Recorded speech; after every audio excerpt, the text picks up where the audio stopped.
Welcome aboard Just Jets with your captain, Matt O'Leary. Buckle up and enjoy the ride.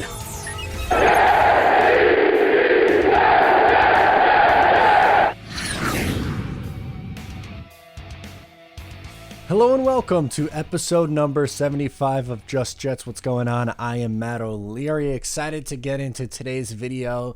Your voicemails as always. We want to talk a little Denzel Mims at the top. And before we get into all of that, gotta talk about the sponsor, Manscaped. The Olympics, Euros, baseball, major championships, and concerts are all in this summer. You know what? You know what's not in? Wild and hairy bush. No one needs that. Tame your pubes with the help from our friends at Manscaped, the leaders in below-the-waist grooming. Their fourth-generation performance package includes the brand new Lawnmower 4.0. If an athlete treats their body like loyalty, why not treat your pubes like Olympic gold, fellas? Do right and join the 2 million men worldwide who trust Manscaped by going to manscaped.com with promo code JETS20, JETS20 for 20% off and free shipping. Get yourself something nice. So, now that we got the housekeeping out of the way, let's jump into today's video, Denzel Mims. So, why I wanted to start with Denzel Mims is on Twitter, on social media, in the comment section, just all over, there seems to be two camps. It's either Denzel Mims isn't going to be good and that they've forgotten about him, and Denzel Mims still has a chance to be very good. And I really don't understand the take on this side that Denzel Mims isn't going to be good, whether it's not that whether he's not a good system fit, or that they drafted Elijah Moore and people have forgotten about Mims, which I get it. I'm excited about Elijah Moore too. I'm excited about bringing in Corey Davis, but can we not sleep on Denzel Mims? The numbers last year were good in an awful situation. So he had 357 yards last year. He played in 9 games. So if you pace that out over 16 games, that's 634 yards on a 2-14 team, on the worst offense in the league, on all that thing. All that stuff is true. 634 yards, which isn't phenomenal, but is pretty good for a first-year receiver, especially when you consider that most of the time these receivers start a little bit slow, especially, taking the second round and stuff like that, and then take a little bit of a leap.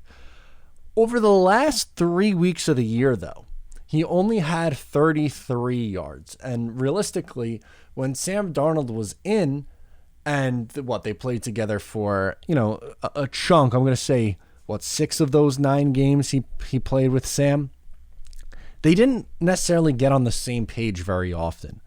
But if you want to look at what he did earlier, from week 7 through week 12, so those 6 games, the first 6 games for the last 3, he had 324 yards, which is 17 yards per reception too, by the way. And pacing that out over a 16-game season, that's an 864-yard pace. So he started very, very hot, went ice cold down the stretch. The Jets' offense was done at that point, but people are giving up on him because of a few padless practices. Couldn't be me. Absolutely could not be me. I don't get this one at all. I truly anticipate him to be in that 750-plus yard range for the New York Jets this year. I think he's going to be a solid number 2 option in this offense on the outside.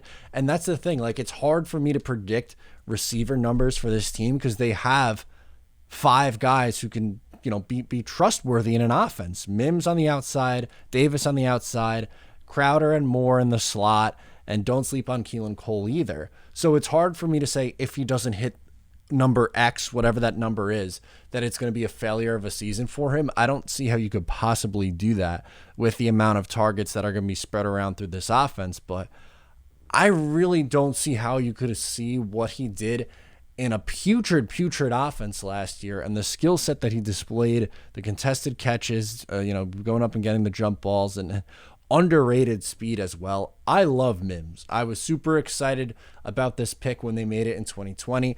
I had a first round grade on him. I thought he was someone who's going to go in the 20s. He ended up being there for the Jets at 48. Then they trade back and they're still able to get him. This is a really, really solid player. And please, I understand everyone's excited about Elijah Moore. myself included, and this isn't me like saying, oh, you shouldn't be excited about Elijah Moore. Instead, you should be excited about Denzel Mims. No, you should be equally excited about both. Mims can be a very, very good player. And I know he was banged up in his first year, but I can't wait to see him on the field with a quarterback who can push the ball down the field, which, like, if you look at Zach Wilson and what he does well, moving the ball down the field, letting his receivers go up and get it, who better than Davis and Mims for that?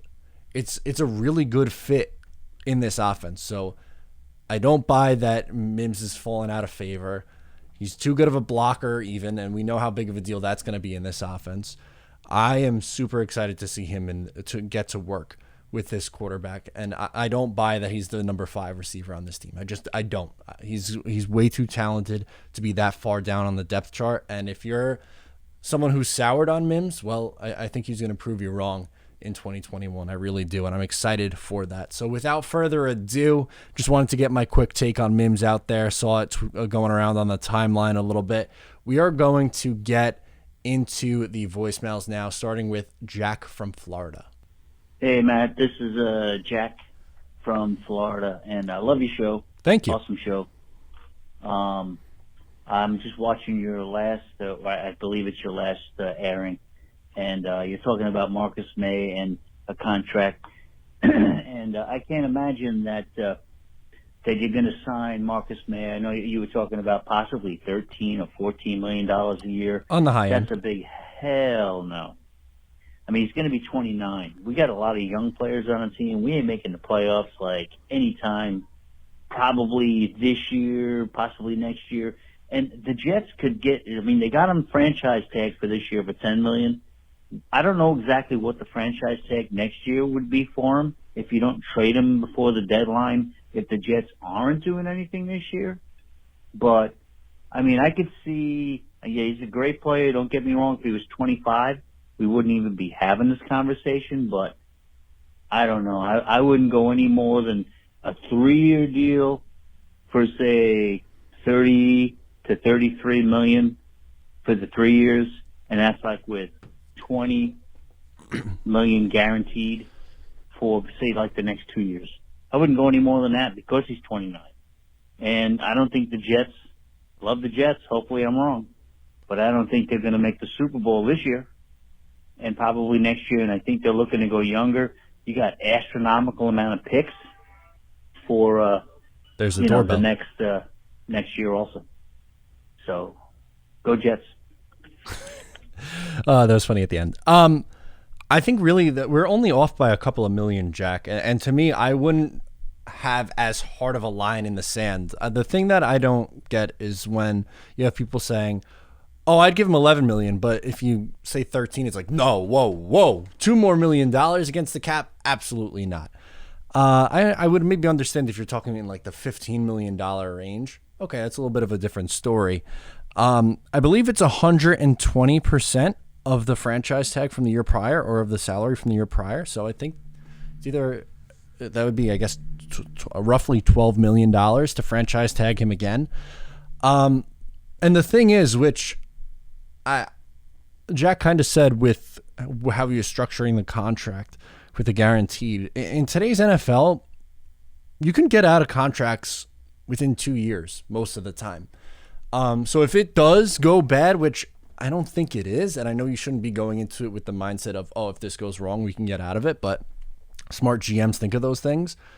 Then you get out of it when Marcus Maye is 30, right, after 2 years, and then he hits the market that way. I don't know.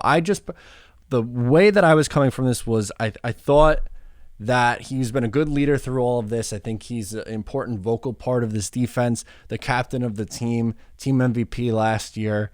I think it would make sense if it's not like the Jamal Adams situation where most Jets fans were like, okay, 15, 16 million. And then, that makes sense. Reset the safety market in that terms. Okay. And he was coming in at 20, which is a $4 or $5 million difference, where this is like a $2 million difference maybe. And could you negotiate it to $12 million? I think, yeah, probably. And that's, I would say, fair value for him, but I don't understand the hard line in the sand of I'm not going more than $12 million because of his age. And I get it. 29 is not ideal for a person in the secondary, but I would bet that safeties tend to age better than corners. So I don't know. I think he deserves the payday. That's just me. John from Staten Island is up next, and thank you, Jack, for checking in with us. He wants to talk about the draft class from 2021. Hey, Matt. John from Staten Island calling. What up? Got to see Joe Heyman play in Chase Stadium. Awesome. So I've been there. I'd like to talk to you about who I call the Jetsons, which is the 4 draft picks that the Jets had initially. Okay. Zach and the offensive lineman and Carter and Isaiah Moore. Now, I know you were talking about Isaiah Moore. By committee, I believe they really have to feed these guys. They're young, they're dynamic, and I believe they are the future of the Jets. As far as Carter, I think he's perfectly fit. Just a small guy, really fast, powerful, behind Becton, and I can't wait for that. And when he comes out of the backfield, he's just going to explode. So I'm really believe they should lean on these guys at first, and not tiptoe around them. Really feed these guys, okay, and let everything else develop around them.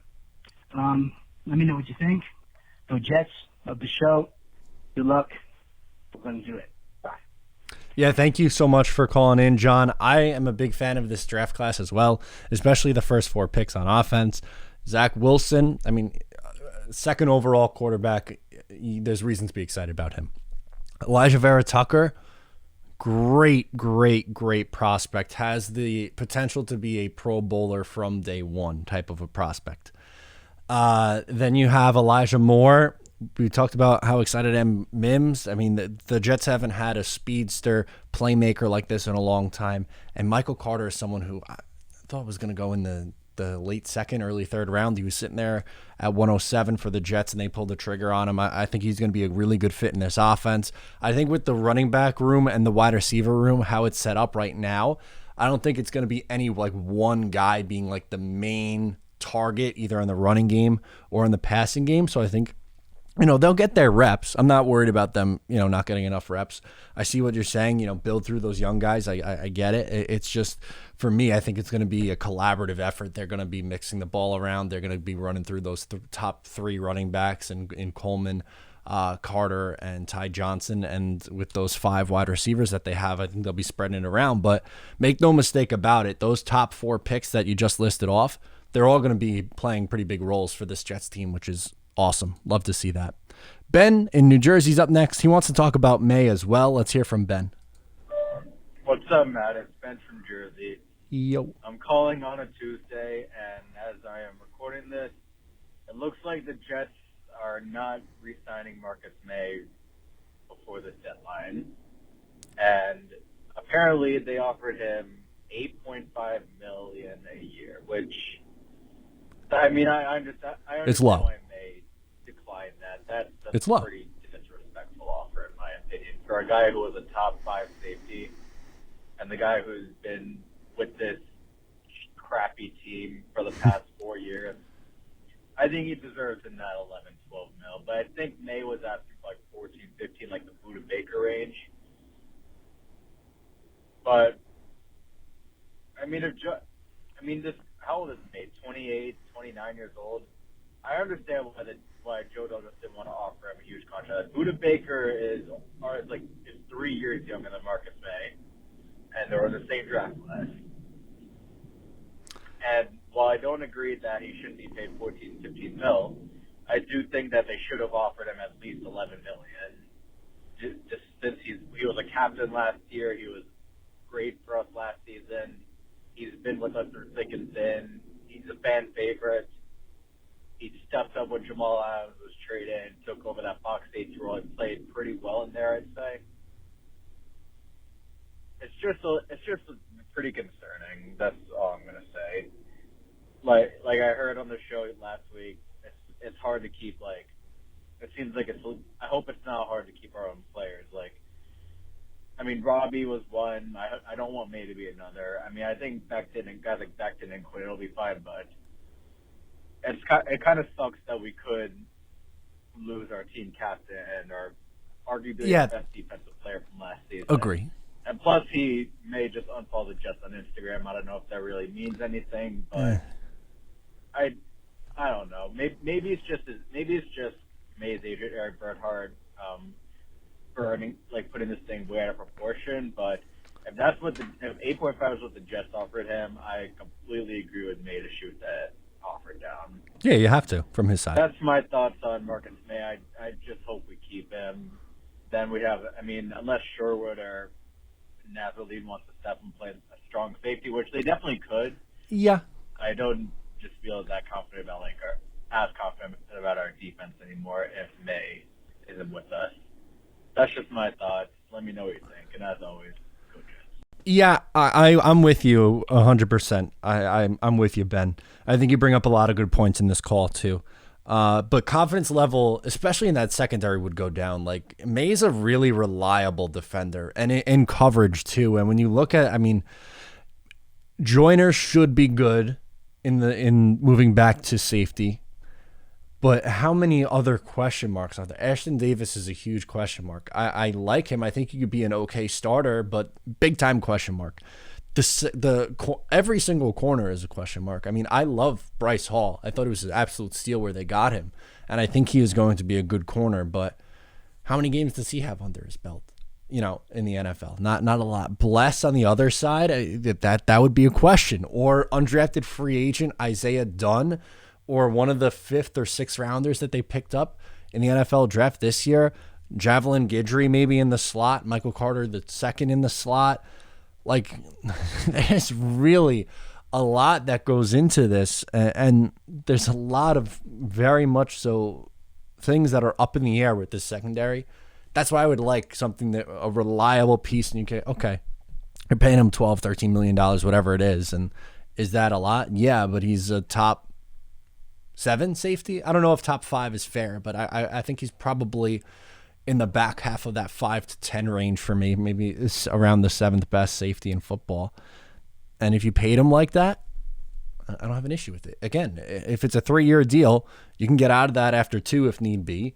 And it is what it is. But I don't anticipate him falling off a cliff in the next 2 seasons. I think he's absolutely someone who deserves a second contract from this team. But we'll see if the Jets do that. It doesn't look like that's going to be the case.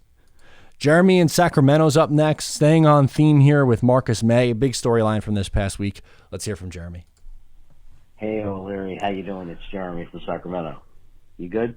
Yes. All right. You stretching before you work out, man? I don't want you to pull muscle or anything. Always. Good. That's important. Hey, so this whole thing with Marcus Maye, we're going to have 2 scenarios now by the time you hear this message. He's either going to be signed, and in that case, what do you think of the signing? And if he's not signed, then I'll just wait a few seconds. Okay, if you're still hearing me, that means that we didn't sign Marcus Maye. Yes. If we didn't sign him, I don't think it's a big deal, and I'm going to tell you why. If we didn't sign him, it means we have about $12 million more of cap space than we would not have had. As a matter of fact, it gives us a little flexibility. We could use that around $12 million to go for a different safety if there's one available. Or we could target a different position because Joe Douglas recognizes that there might be a lot of talent in the draft that can fill that position. So we actually have some flexibility because there might be a position that is not as prevalent in the draft that we want to use that money on. And it could go either way. But the point is we get flexibility. That's true. And again, like I said before, if we did sign him, then or if we do sign him, even if he doesn't sign this year and we end up getting him in free agency, that's great too. He's a great player and I like him. But either way, this is not going to make or break the direction of this franchise. So I'm not freaking out about it. How do you feel about it? I like how you ended that phone call. And while I'm someone who thinks that Maye deserves to be paid, and I think that offer was disrespectful, I think he was lowballed, I don't think this is like, oh my God, if they don't re-sign him, like burn the franchise to the ground kind of thing. It's not. They traded away Jamal Adams. They traded away Sam Darnold. They traded away Leonard Williams, like these guys who you thought were going to be building block pieces. And they're trending in the right direction, and I get it. Safety's not a premium position, and I know maybe I'm playing devil's advocate here a little bit because, I am someone who wants to keep Marcus Maye, but Jeremy's right with how he ends it. If they decide to go another direction, sure, you can fill that role for cheaper. It's just, is it going to be as effective?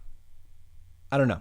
And again, I'm not saying give the guy a 5-year contract at $15 million a year. No, or a 4-year deal. No, I don't know. I mean, a realistic ballpark here. 3 years, $12, $13 million. All right. I think that would be fair for both sides. But again, doesn't look like it's going to happen. If I had to bet, I bet they let him play out the franchise tag this year, and they very well might franchise tag him again and then let him walk from there. We'll see. I believe next caller's name is Dallas. I think so. It's kind of hard to hear. If not, apologies, my friend. Let's hear from him.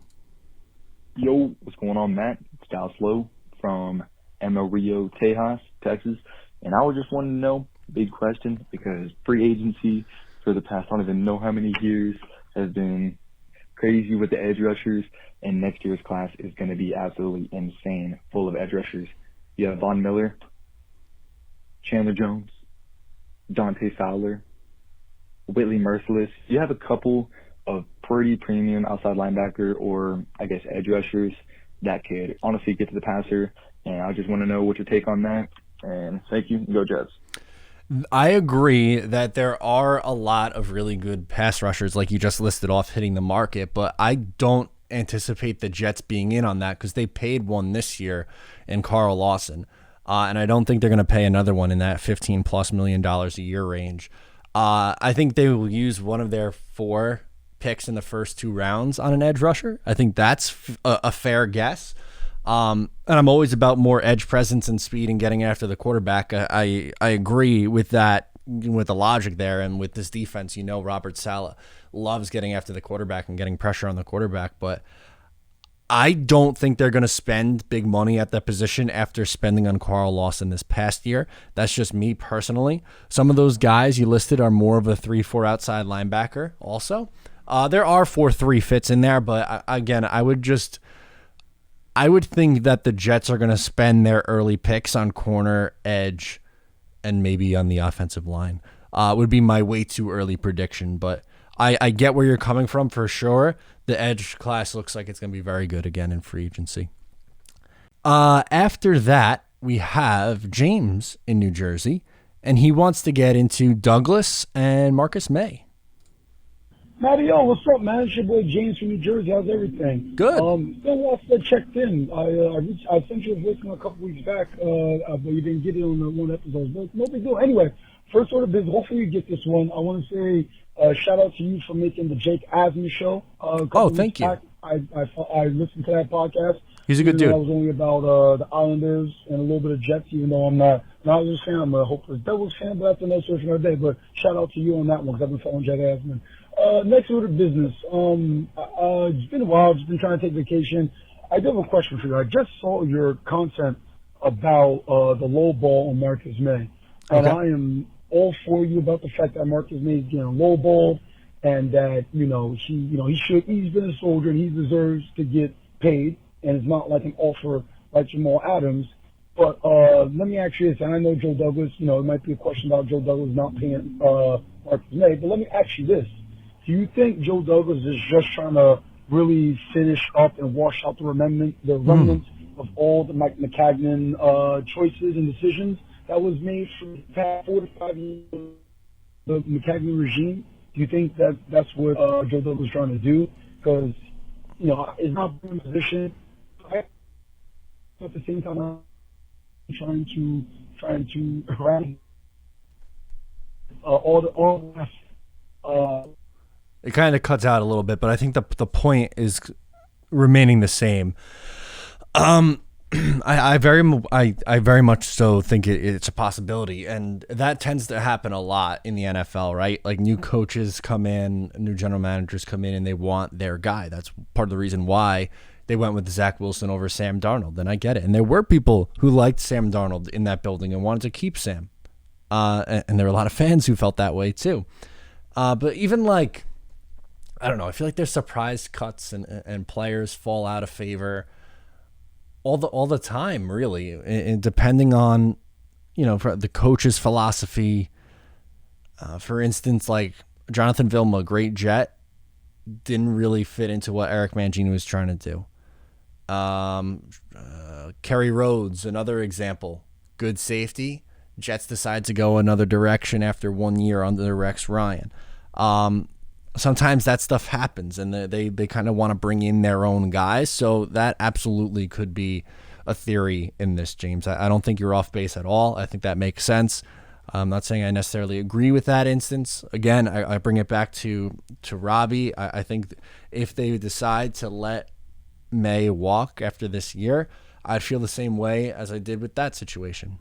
Those are really the two things that stand out to me right now, where it's like, I didn't really like that from Joe Douglas. And that doesn't mean that I dislike Joe Douglas. Like I talked about this last week, or even in one of my other videos. I don't remember which one it was, but there's a world where you could say, hey, I really like what this person is doing.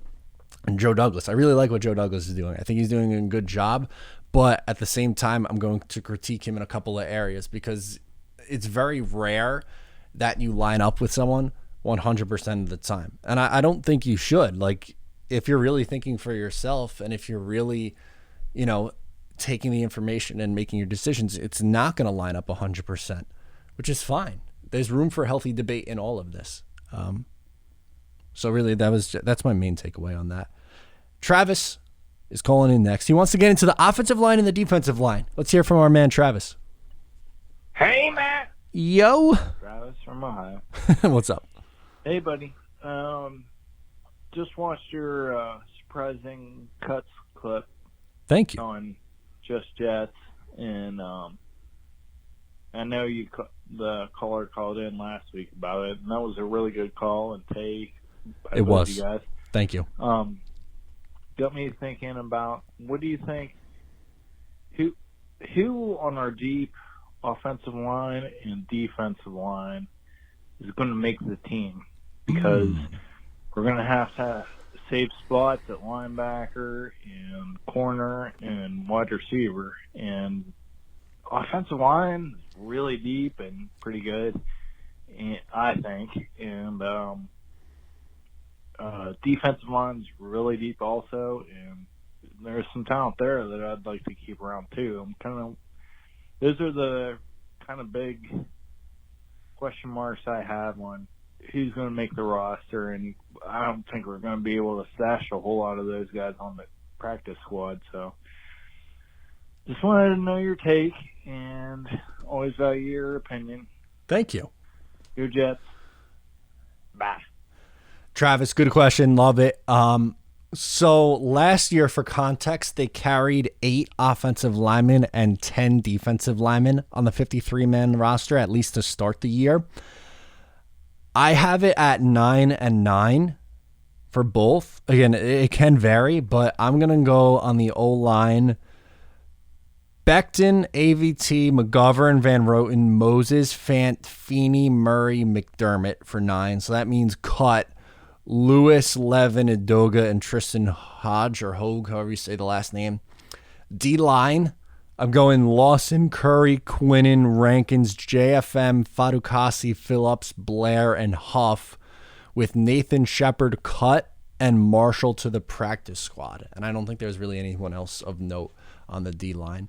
So that's 18 Flyers. It's a lot for those two positions, but Jets have some depth at both of those. It was tough to go through and make the decisions, but you guys let me know in the comments too, or on social media, or wherever you're listening, what you would do at both of those positions. But that's just my guess, because you're right. You're not going to be able to carry, 14 offensive linemen or 11 defensive linemen, whatever the number is going to be. So I think you're looking at probably 9 plus or minus 1 or 2 for both of those.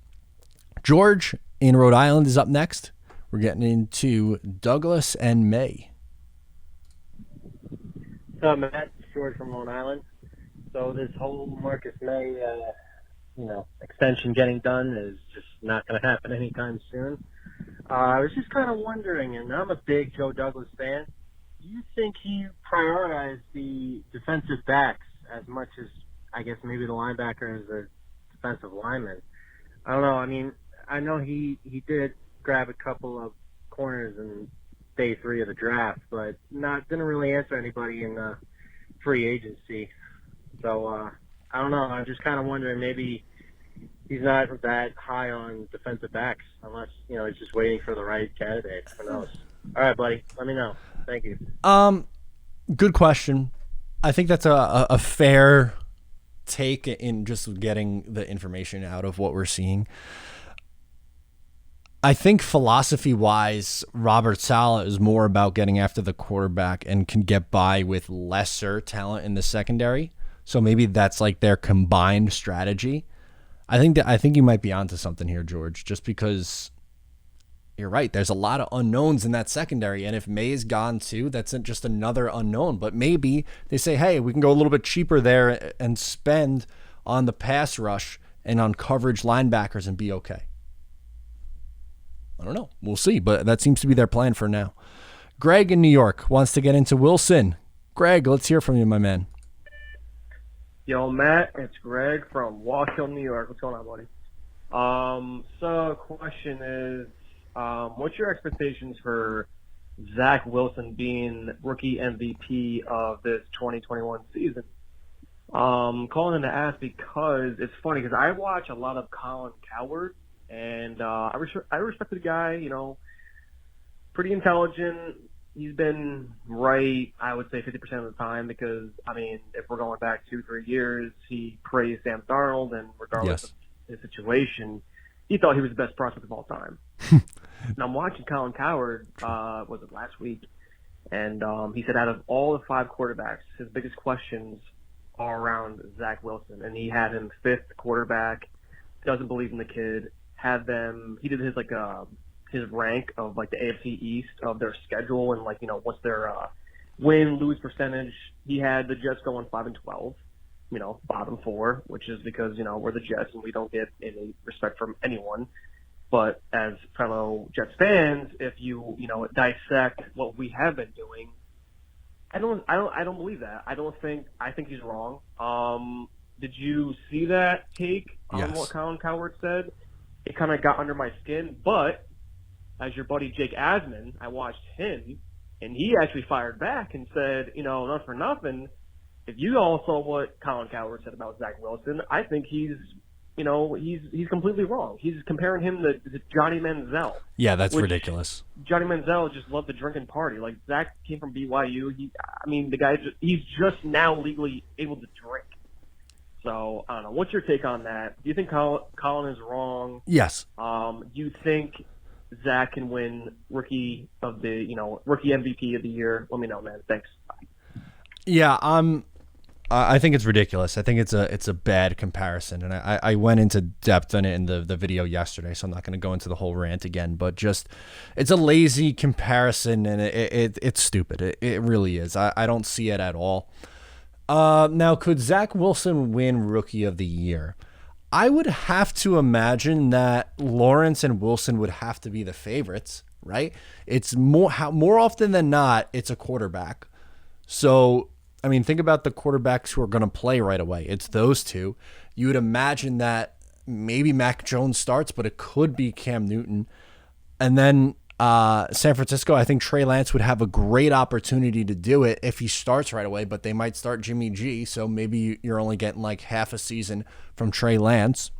And then Justin Fields, they seem dead set in Chicago in starting Andy Dalton. So to me, the front runners are Lawrence and Wilson. So I think it's possible. Would I bet on it? I would say probably not. Well, I shouldn't say that. I'll bet on anything if the odds are good. Or if I like the odds, I guess I should say. But he absolutely has a chance for Rookie of the Year. It's not a crazy statement because, one, it's usually a quarterback. And when you look at the 5 main quarterbacks who went in the first round, only 2 of them are guaranteed to be starting right away. The other 3, there's question marks whether they're going to be starting or not right away because they have a veteran on the roster who they seem to want to start instead. So we'll see. It very well could be Lance. It very would. I don't think it's going to be Mac Jones, but it very well could be Fields too.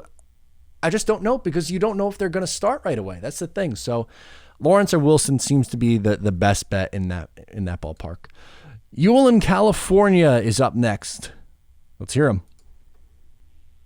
Hey, Matt, this is Ewell from Santa Monica, born and bred, went to BYU. So Zach is definitely somebody that I've always followed, and as is any quarterback who's gone to BYU, and there have been a ton of them, even several of them who've been very successful in the NFL, as you know.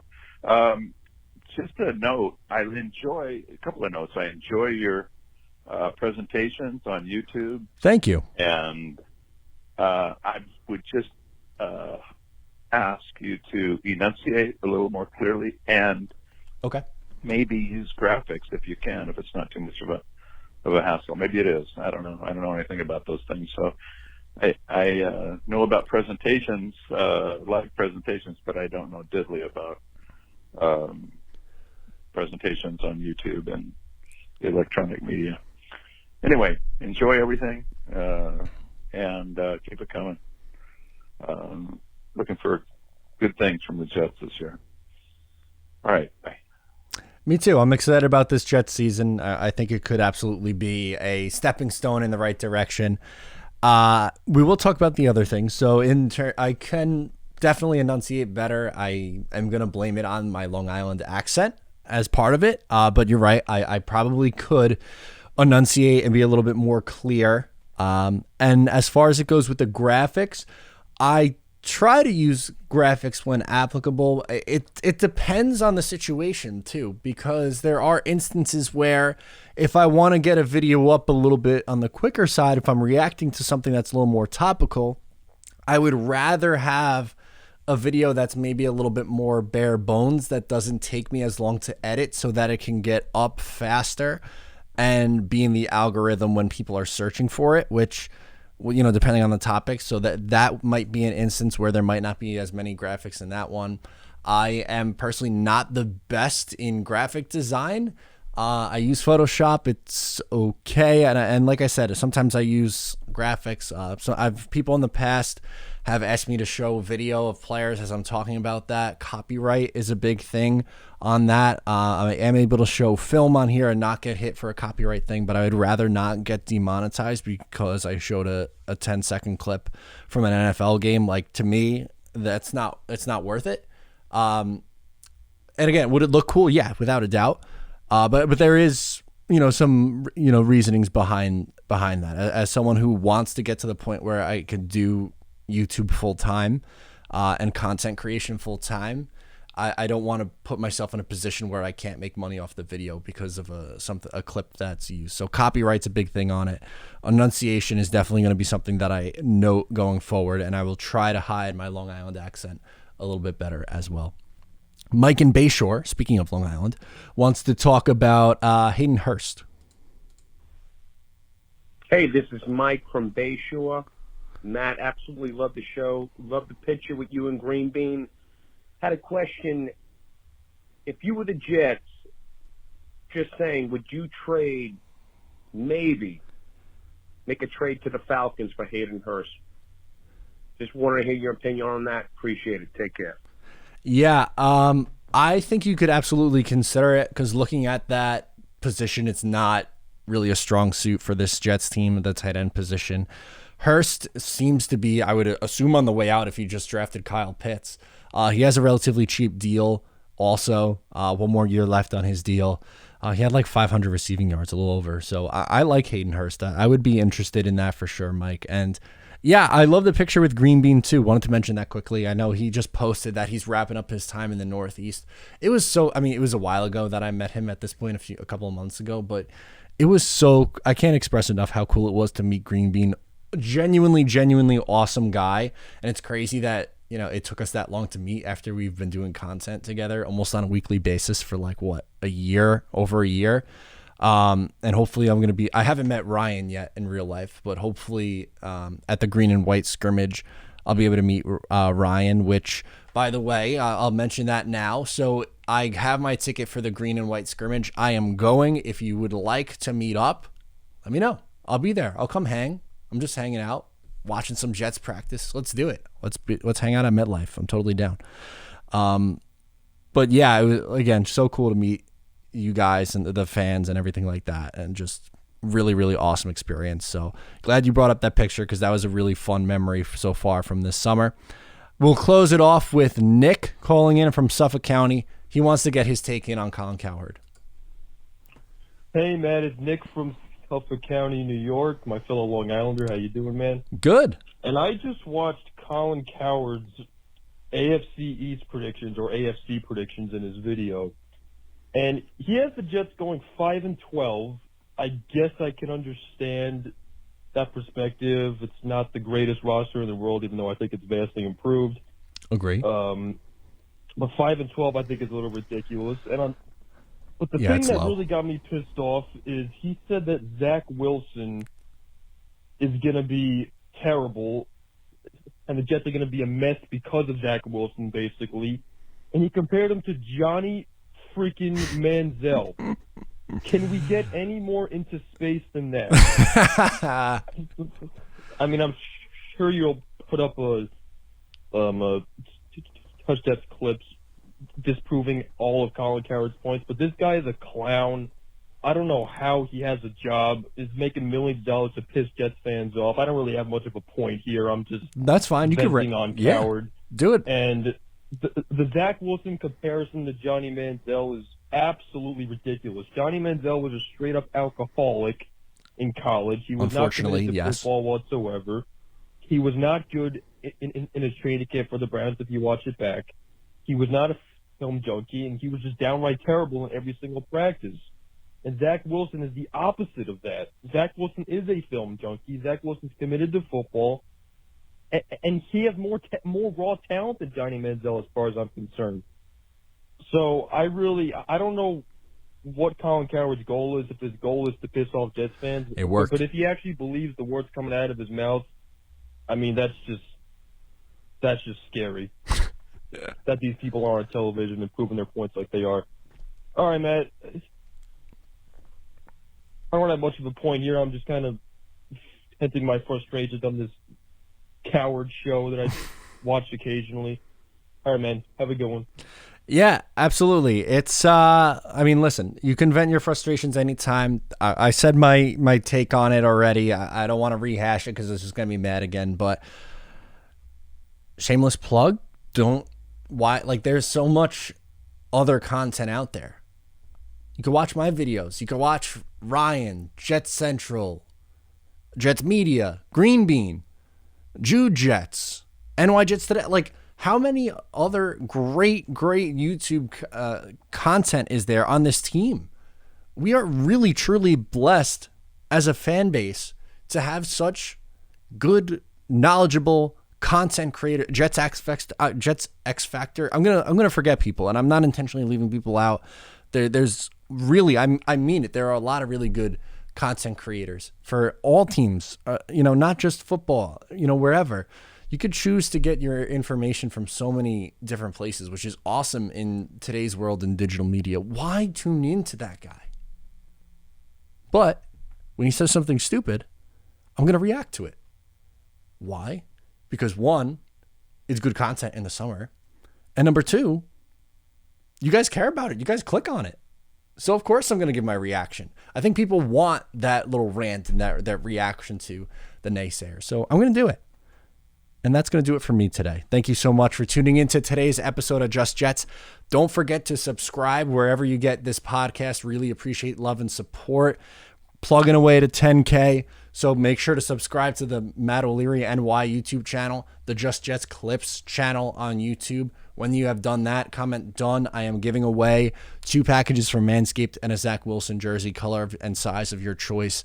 So get in on that giveaway. That's going to be coming soon. But for now, I am Matt O'Leary, and I'll talk to you next time.